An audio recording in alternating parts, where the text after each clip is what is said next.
Hi, my name's Dominic Borsbury, and today I'd like to talk about beliefs and what they are and the impact they can have on your life.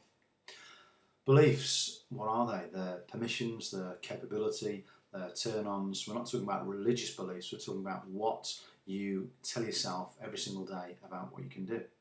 So, would you agree with me that a belief really is ultimately a habit? You've told yourself that many times that you can't lose weight, or you're a fantastic footballer, or you love rugby, or your identity is to do with maths. I know that sounds crazy, but everybody has a pain and a pleasure, meaning they are more attracted to certain things and they move away from pain.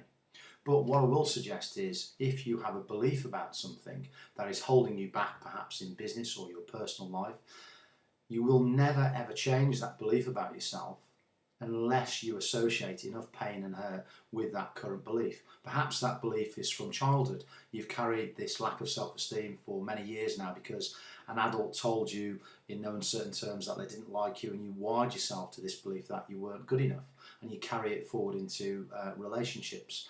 I have clients that come to see me that often, until they see me, repeat patterns of negative relationships because of a belief about themselves.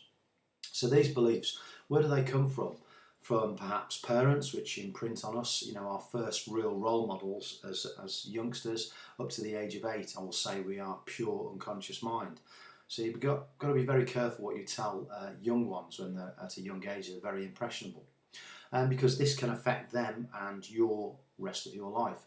So these beliefs and experiences coming from your life, they won't necessarily be true today. So if you think about a belief that you've carried with yourself, beliefs generally change every 10 years or 5 to 10 years. So if you think back to a belief you had about yourself maybe 10 years ago, I'm definitely sure that that's probably changed. And if it hasn't and it's impacting on you negatively, then you definitely need to change that negative belief to move forward. Because after all, I'm leaning on a table here. If you think about a belief, it's like a tabletop, or rather table legs holding the table up. So I'd suggest that your beliefs are like reference points in your life, and they hold or support a belief up. You were really good at sport at school, you carried on doing it, you're fairly fit and agile now. So that's holding your belief that you have got a reasonably fit body and you're capable and happy to take part in sport. There's people that go the other way, that to lose weight, they believe that they can't lose weight. Why is that? Because they've tried a number of times. Maybe they are addicted to certain foodstuffs, or they use food as a comfort. Perhaps eating donuts is short-term pleasure rather, but it's going to give you long-term pain if you carry on eating that. But unless you really associate a pain to a belief that's disempowering you at the moment, you will carry on in the same vein. So perhaps thinking, healthily, if you carry on eating and you get more and more overweight, I don't like to say it, but can you imagine being in a bed with tubes coming out of your nose, you've had a heart attack. Who's going to look after the children? Maybe that will spur you on to lose the weight.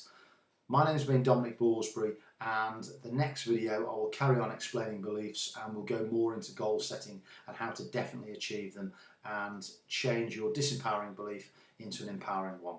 Thank you.